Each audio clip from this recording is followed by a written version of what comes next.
Mateus, capítulo 6. Hoje a gente começa a exposição da oração do Senhor, Pai Nosso, certo? A gente só vai hoje expor a primeira parte do primeiro versículo do Pai Nosso, né? Versículo 9. Capítulo 6, versículo 9. Só que, domingo após domingo, eu quero ir lendo todo esse bloco da oração junto com vocês, certo? Queria inclusive convidar, eu fiz um pedido pessoal aí da comunicação que não foi atendido, cadê a Érica não, a Sâmia, para mim expor ela, que ela não colocou na liturgia, para colocar na mesma versão para a gente ler juntos, né? Mas como grande parte aí tem um celular disponível, eu vou te pedir Mateus 6, 9, para você abrir Mateus 6, 9 na versão NVI, para a gente ler juntos. Tomara que na correria eu não tenha mudado a versão que eu coloquei aqui e esqueci de colocar a versão, né? Está aqui em NVI. E aí eu quero te convidar a ler junto comigo, certo? A gente vai ler a partir do versículo 9. Vou esperar você abrir. A gente vai ler toda a parte do Pai Nosso. Fazer vocês se sentirem estão orando o Pai Nosso, né? Eu estou com medo de vocês, inclusive, certo? Porque parece que está acontecendo uma revolução pentecostal aqui, que até ainda a Alva está tendo agora no louvor. Estou brincando, tá, gente? Que bom que a gente está se reconciliando com as partes boas da nossa tradição, né? Que a gente já pertenceu. Não sei se alguém ainda pertence, né? Tudo bem quanto a isso, a gente não tem problemas com isso. Mas eu sou um ex-pentecostal, então eu tenho memórias boas também, como vocês, tá bom? Mateus 6, 9. Vamos lá, a gente vai ler junto, certo? Pode ler bem alto, como você leu no começo do culto, né? Vamos fazer um barulho, né? Lendo aqui. Que versão, né? Interessante aquela.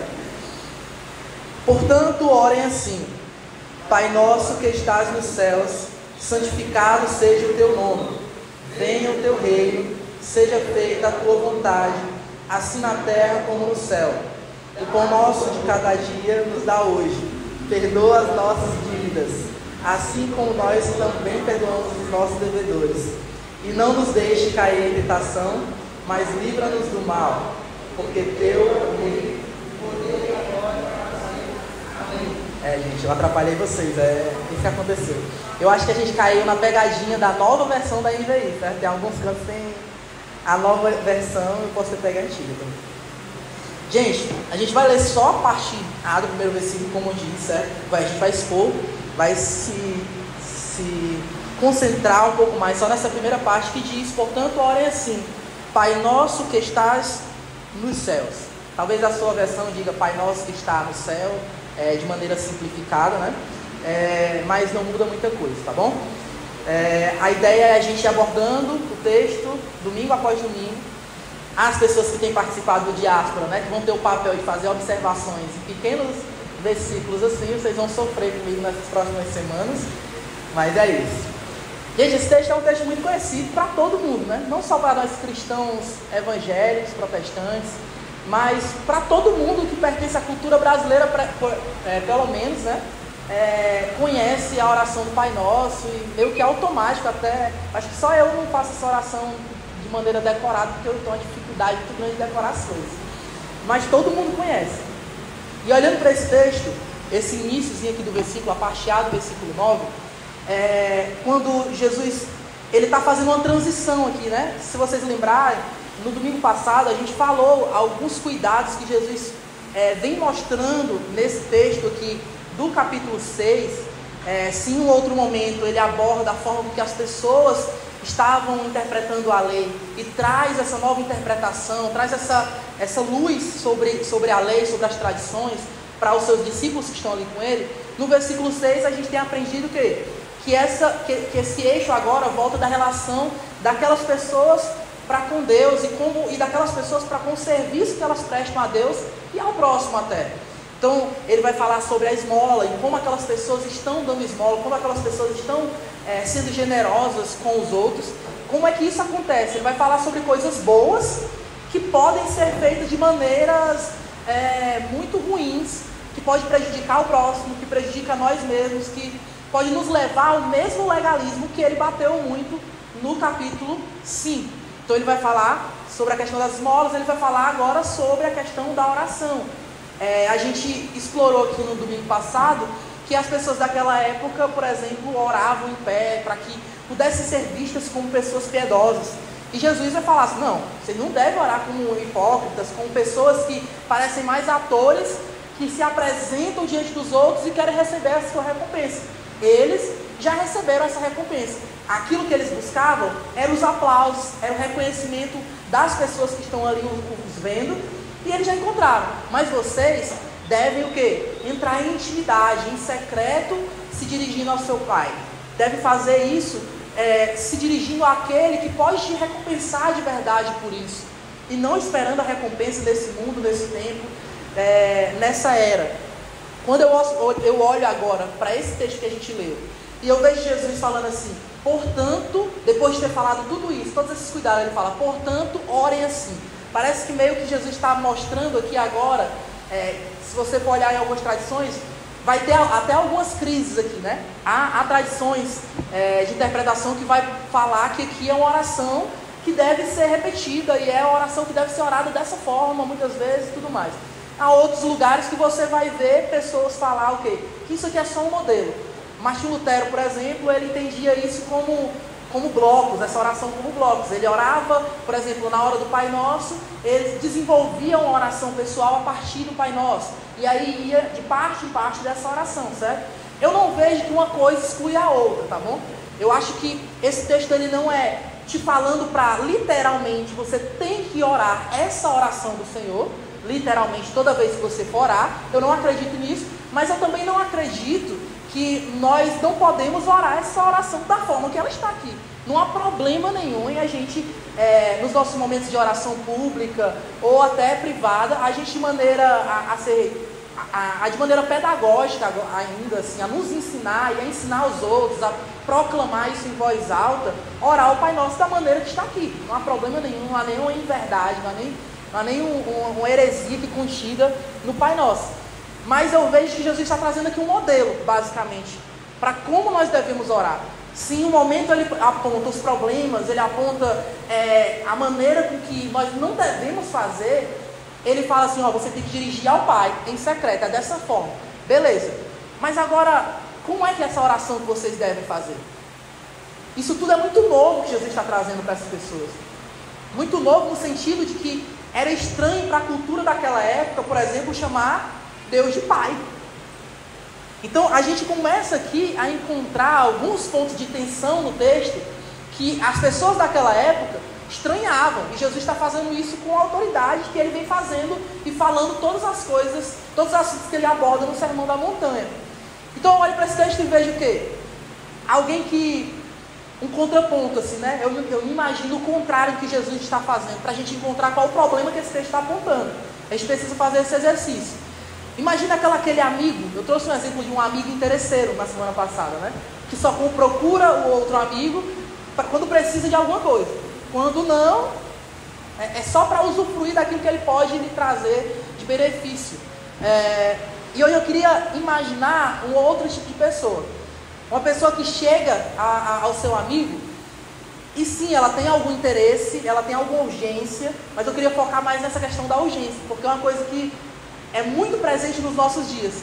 Nós, muitas vezes, chegamos diante de Deus, diante da presença de Deus, para orar, com um amigo que está necessitando muito de algo. Sempre a gente chega muito atrapalhado, falando muita coisa, jogando muita coisa, exigindo muito. A gente precisa disso, a gente precisa daquilo. Eu quero isso, eu necessito disso. O Senhor não está cuidando de mim porque eu estou sentindo falta disso daqui. E a gente chega falando muito, enfim. E a gente não para se relacionar com esse amigo. A gente cantou hoje sobre esse bondoso amigo, né? A gente cantou no primeiro hino que a gente cantou no louvor congregacional. E às vezes é isso que a gente tem feito. A gente costuma cantar muitas coisas, a gente costuma falar até para as pessoas quando vem nos procurar conselhos. Eu falo isso da visão de alguém que aconselha muitas pessoas. Isso é uma problemática que todos nós, inclusive eu, encontro. às vezes a gente chama Deus de amigo, às vezes a gente até na teoria entende Deus como nosso pai, como alguém que é próximo de nós. Mas na prática, quando a coisa aperta, ou então quando a coisa está boa demais, isso não reflete no nosso dia a dia. E aí eu começo a enxergar as problemáticas que Jesus está apontando aqui de maneira indireta, né? Ele mostra uma maneira positiva de como nós devemos orar, mas ao mesmo tempo ele condena a maneira negativa que pessoas daquela época estavam orando e pessoas de nossa época, nós estamos orando. Eu coloquei aqui algumas coisas, vou ter que aprender agora a ser canhoto.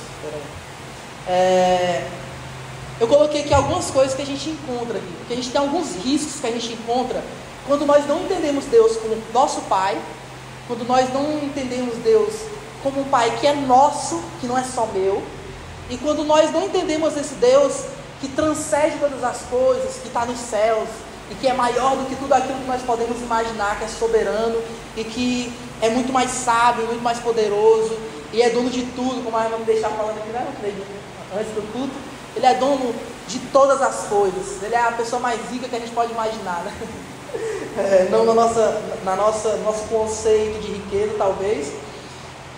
E eu consigo encontrar alguns problemas. Eu garanto aqui 3 pontos, caso você queira anotar, né? Para facilitar para você. De riscos que a gente corre ao não perceber tudo isso. Quando a gente não consegue perceber este Deus como um Pai que é presente, a gente corre, por exemplo, o risco que aquelas pessoas da época estavam passando. As pessoas daquela época, os judeus do primeiro século ali, eles tinham a ideia, eles até chamavam Deus de Pai em contextos mais coletivos, como Pai de Israel, como Pai dos judeus. Mas se dirigir a Deus como um Pai de maneira pessoal, como Jesus está falando aqui, chega assim a ser assustador para eles, chega a ser um escândalo para eles. Para que você tenha uma noção. Para aquelas pessoas, o tipo de paternidade próxima que Jesus está propondo aqui, e não estou falando aqui sobre um tipo de paternidade que a gente encontra em alguns cultos hoje, com relação à paternidade espiritual, em que as pessoas te dominam e dizem até com quem você deve casar ou não deve casar, que emprego você deve exercer ou não, que curso você deve fazer. Que saem do âmbito do conselho, vai do âmbito da obrigação, né? Se você não fizer isso, você vai ser excluído. Não, Jesus está trazendo aqui uma paternidade que é bíblica, que é saudável, uma paternidade que é perfeita, que supera inclusive a nossa paternidade humana. Porque se nós, por exemplo, encontrarmos uma pessoa que não teve um pai presente e tem essa relação com Deus, na teoria a gente teria uma dificuldade aí, né? Sei lá, de alguém que não teve um pai presente, enxergar em Deus esse pai presente. Eu penso o contrário.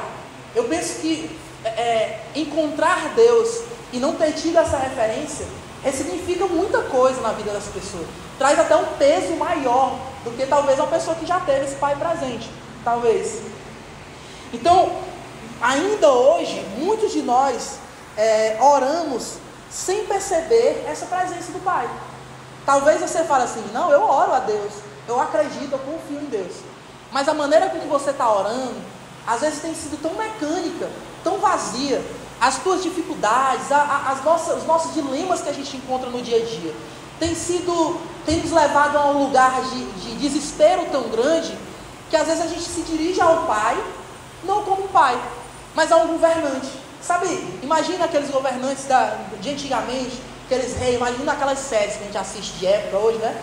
Você está lá e o rei está sentado lá, e aí vem o povo com as suas demandas, né? Não, fulano roubou alguma coisa da minha propriedade, o que é que você vai fazer, rei? Aí o rei vai lá e decide sobre isso.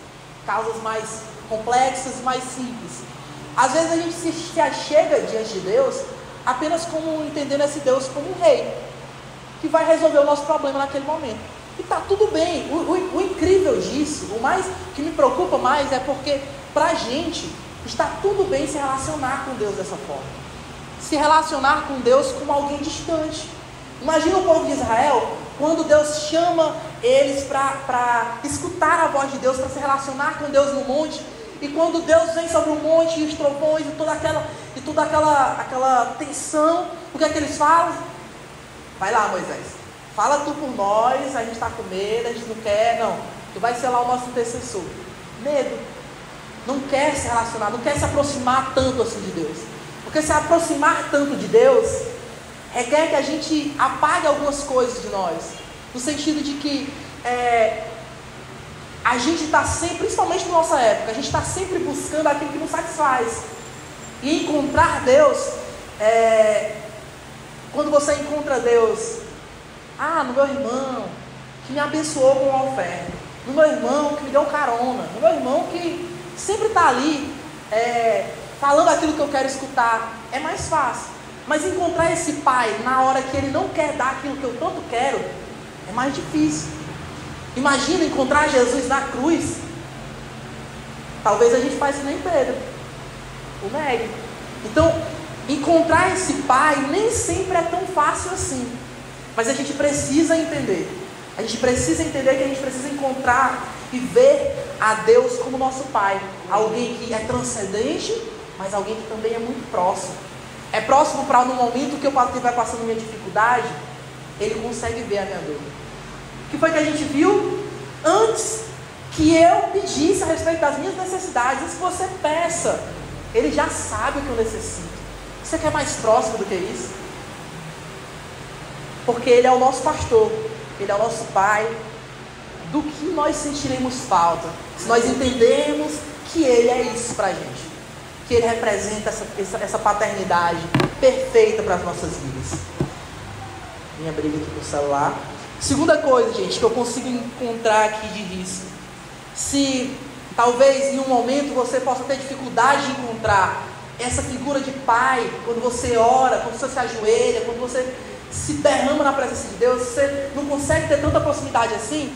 Talvez de um outro lado, você tenha até conseguido orar, mas a sua oração está muito individualista.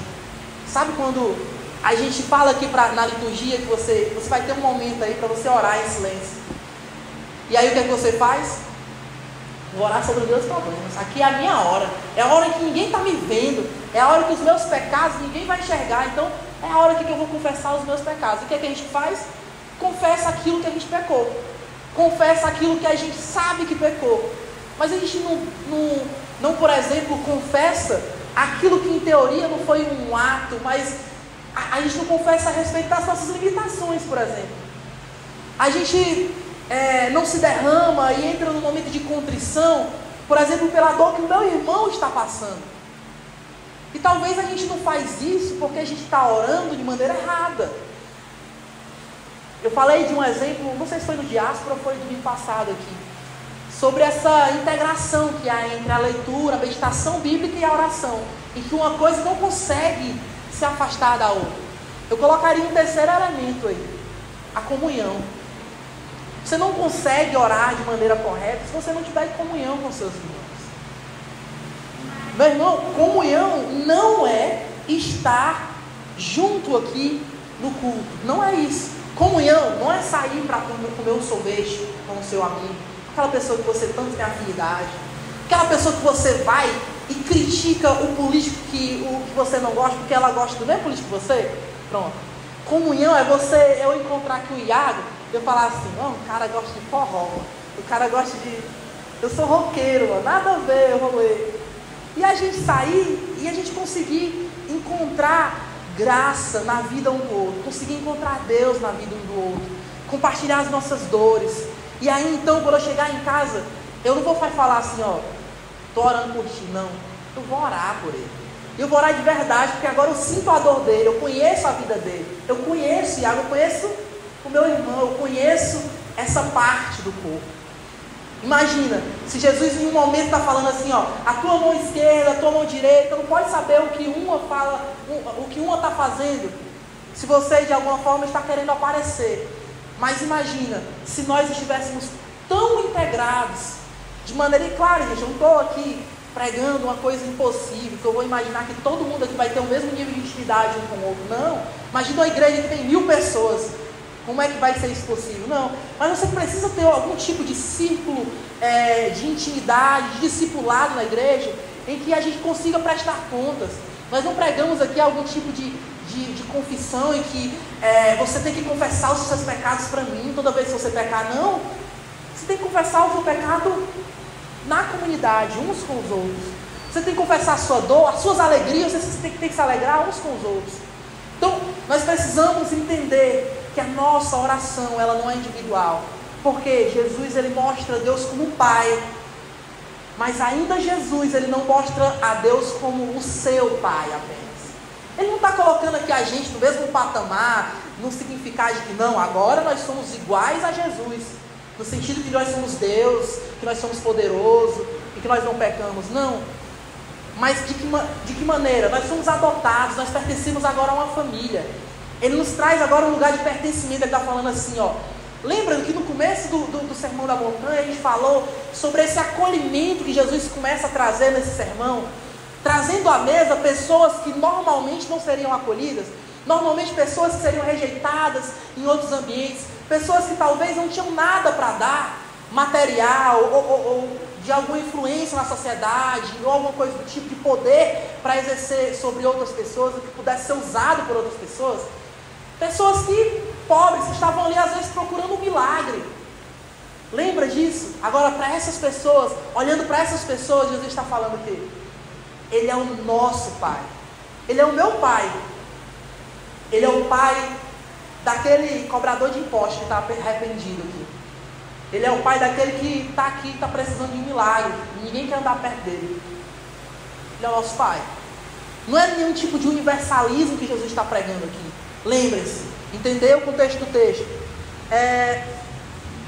Ele tem aqui ao seu redor os seus discípulos. Ele tem aqui aquele que ele chamou e que ouviram a sua voz.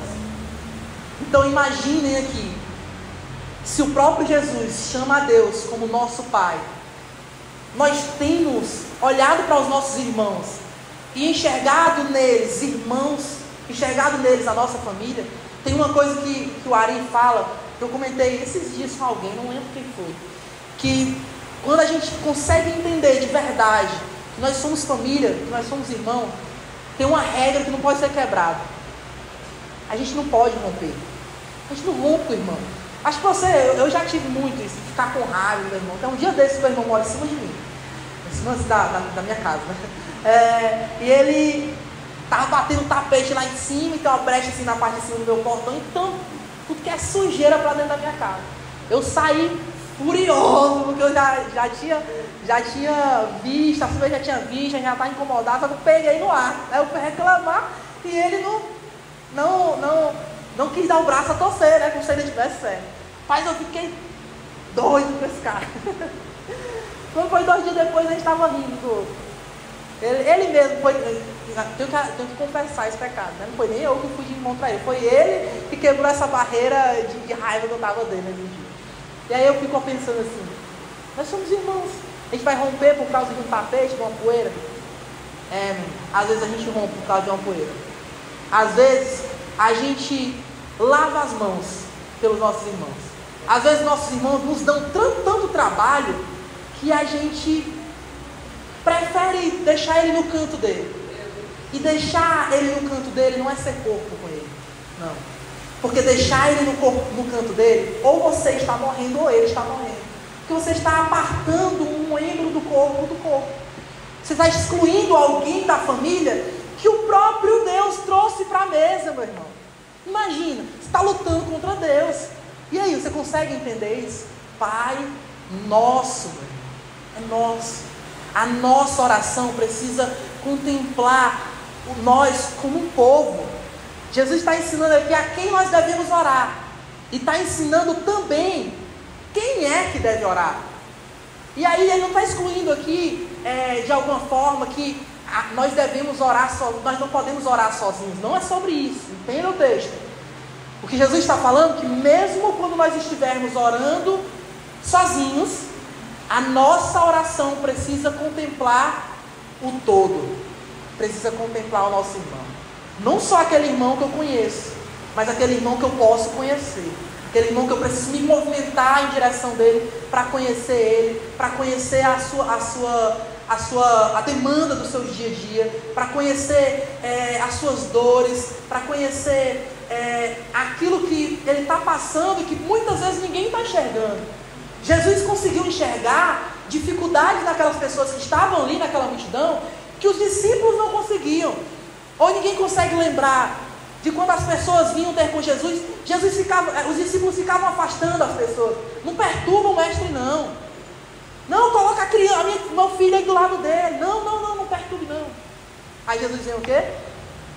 Na criança, ninguém dá nada. Todo mundo está querendo afastar, todo mundo querendo abafar a sua voz, todo mundo está querendo... Não, deixa elas virem. Delas são reis de Deus. Queria eu que vocês fossem igual a elas. Então, às vezes, a gente está se cercando de pessoas que são iguais a nós, que pensam como nós, que fazem as coisas como nós fazemos. Estamos perdendo a oportunidade, eu já esqueci do esboço aqui, sabe? Estamos perdendo a oportunidade de crescer, meu irmão. A gente está todo dia falando assim: Deus, me ajuda, eu preciso melhorar, eu quero mais parecer contigo, eu quero ser igual a ti. E aí quando Jesus coloca um problema para a gente resolver, o que é que a gente faz? Não resolve. Porque a gente quer parecer mais com a gente do que com Jesus. Em seu lugar, o que é que Jesus faria? Isso daqui muda toda a nossa concepção de mundo. O que é que Jesus faria? Jesus romperia porque com o seu irmão? Não, porque imagina ali, um cobrador de imposto no meio dos discípulos de Jesus. Imagina Jesus rompendo com esse cara. Arrependimento é o sangue de Jesus que nos une, não são as nossas afinidades. Amém? Amém, irmãos? Meu Deus, que dificuldade de bloquear a tela no celular. E o último, gente. A gente também, Jesus, ele é bem completo assim, nessa abordagem quando ele mostra o Pai, né? Ele não mostra um Pai capenga assim, não, a palavra que Deus usa aqui para Pai é Abba. E é uma palavra muito íntima, como eu falei, para se dirigir a Deus. E aí daí a gente vê umas loucuras aí, pessoal, paizinho, não sei o quê. E aí reduz esse pai íntimo e próximo ao tipo de pai que a gente costuma ter hoje em dia, né? Não é, gente.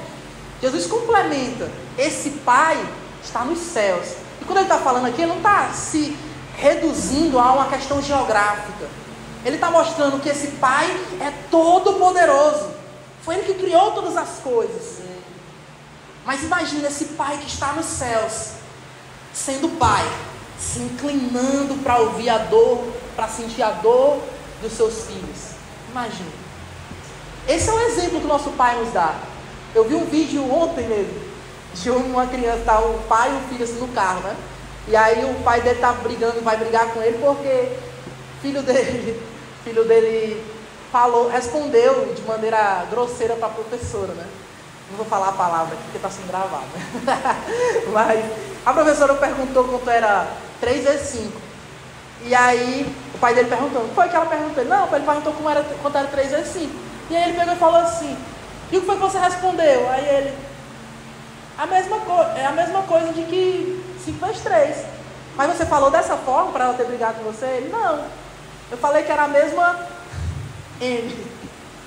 Aí ele: mas tu não pode falar assim com a professora, não pode falar desse jeito não. Só que o pai dele tinha acabado de falar exatamente da mesma forma. O filho dele olhou para ele e falou assim: como você está falando isso? Imagina, nós somos alguém que temos imitado o nosso pai. Esse pai que, como a gente cantou aqui, uma das músicas a gente cantou isso, eu observei. Graças a Deus eu não conheço muita letra e eu esqueço, então eu fico lendo quando eu estou cantando. E fala sobre esse pai, sobre esse Deus que se encarnou em nossa dor. Ele sentiu a nossa dor. Às vezes a gente acha como se ele não sentisse, como se ele fosse alheio à nossa dor. Não, ele não é alheio às indiferenças que você passa na sua vida, nos ambientes que você está. Ele não é alheio às dificuldades de decisões importantes que você tem para tomar, não. Ele vê todas as nossas coisas, todas as nossas dificuldades, ele vê aquilo que nós estamos passando. Nós não estamos sozinhos, mas nós também não podemos banalizar essa relação, de forma que a gente ore a Deus agora e foque tudo na questão de que Ele é o meu paizinho, Ele é o meu papai, e busque focar tanto mais de falar de maneira informal a Deus, e esqueça que Ele também é um Deus todo-poderoso. E aí, a banalização não está só na questão do termo que a gente usa, nem tem tanta treta com relação a isso, mas porque isso é muito cultural também, né? Da linguagem do povo, mas de nós corrermos o risco de focar nesse pai que está próximo e esquecer que esse pai é poderoso para resolver essa situação. Como também ele é soberano para não querer resolver essa situação. E aí? A sabedoria dele excede nosso conhecimento. Eu acho que você nunca orou, né? De forma que você se ajoelhou para Deus e aí orou a Deus pedindo tanto uma coisa que você chorava, que você se esperneava. E aí passar os anos, aí você lembra daquela oração que você fez e você fala assim: obrigado, Jesus, porque só um instante, eu não me perco. Porque eu não fui atendido naquela oração. Porque se o Senhor tivesse me dado aquilo que eu tanto pedia, hoje quem era eu hoje? Mas o teu não, e pense, meu irmão, é dificultoso para nós, para mim como pai. A sua média é mais rigorosa do que para mim como pai dizer não. Quando a sua fala assim, ó, Judá, vai juntar os brinquedos que você derramou, né, Judá? Aí o Judá fala assim, ó, tem 3 brinquedos espalhados. Ele fala assim: papai, me ajuda, estou muito cansado. Não fez nada. Estou muito cansado. Me ajuda a juntar. Aí eu olho assim, aí remoe tudo por dentro. Aí ou eu vou atravessar a sua imagem, né? O que ela falou para ele. Porque se tem uma coisa que ele sabe é manipular as coisas, viu? Ele sabe, ele vai num e vai no outro, ele vai num e vai no outro. É craque nisso. E aí, meu irmão, é difícil às vezes dizer um não, mas é necessário, na maioria das vezes, dizer um não. Porque ele está sendo formado. Imagina se o Judá tem que comer, tem que se alimentar, tem que almoçar, né? Só que chega na hora do almoço, sabe o que ele fala? Não estou com fome, não quero comer, não quero isso, não quero aquilo. E a gente vai só, tá certo. Daqui a pouco a gente está tendo que lidar com desnutrição do Judá, o Judá adoecendo aí com a imunidade baixa, sei lá mais o que pode ocasionar uma má alimentação numa criança. E aí imagina, de quem é essa responsabilidade? É do Judá? É nossa. Então, nós precisamos entender que a sabedoria de Deus, o texto do Sermão da Montanha é um texto que fala muito sobre essa ética, mas é um texto também de muita sabedoria. Jesus mostra como nós devemos agir com sabedoria em situações diversas da nossa vida, certo? Então, a gente encontra vários riscos. E aí eu fiz diferente, porque, como falei, esqueci o esboço, né? Mas eu fiz diferente das outras vezes de apontar um problema, e já fui apontando o problema e a solução, né? E como nós devemos nos relacionar com Deus. E isso tudo, gente, gera algumas demandas que é nossa responsabilidade. Aquilo que Jesus está fazendo aqui, ele não é um pai que fala assim, vai lá, deixa eu fazer tudo aqui. Não, ele decidiu se relacionar com os seus filhos. Ele quer se relacionar com a sua família. Ele poderia resolver tudo no estalar de dedos, mas ele quer que nós participemos da sua obra. Ele quer que nós participemos, sejamos cooperadores dessa missão. Então nós temos algumas missões que foram dadas, né?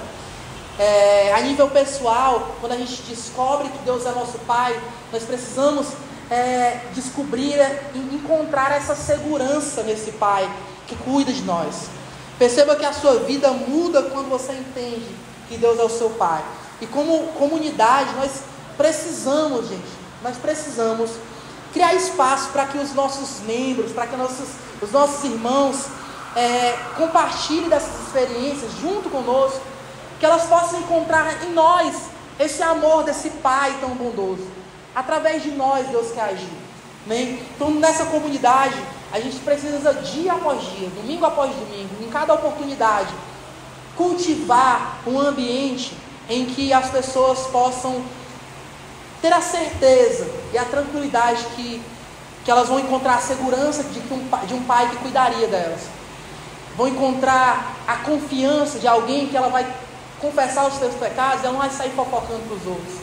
Não, vai encontrar confiança em um ambiente de discipulado, de pastoreio, que ela vai escutar e vai procurar caminhar e e passar por essas dores, e exortar assim, botar o dedo na ferida e falar, tem que mudar nisso e naquilo, mas que vai acolher também como um pai acolhe, vai exortar como um pai exorta, mas acolher também da mesma forma. Nós precisamos confiar na direção que Deus tem dado para as nossas vidas. Tem uma coisa assim que até tem um horário assim, temos conversado para voltar em alguma forma, incrementar na nossa liturgia ordinária, ou até mesmo no culto, o hábito de a gente testemunhar. Talvez o culto assim, é bem didático para aquilo que nós fazemos no dia a dia, e testemunhar a respeito daquilo que nós passamos, das alegrias e das dores, aqui no meio dos nossos irmãos, é edificante, estimula os outros também a fazer da mesma forma, para que a gente crie uma cultura que daqui a pouco a gente não vai depender de ficar testemunhando aqui no culto, porque talvez é pouco tempo, mas a gente vai testemunhar uns para os outros das coisas que têm acontecido na nossa vida. Isso é um bom hábito que a gente pode adotar. Como comunidade, nós também precisamos focar um pouco no tipo de oração que nós temos feito. A gente estava falando aqui no Diáspora, a Vitória trouxe uma ideia assim, que foi assim, eu estava até compartilhando com o Luiz, que a gente vai ver aqui como é que a gente faz, de coisas que a gente sente falta. Às vezes a gente foca numa liturgia organizada, e eu, por exemplo, venho do meio assim, de uma liturgia bem desorganizada. Então, a gente foca numa liturgia organizada e perde um pouco da organicidade do culto, né? Da participação de todo mundo no culto.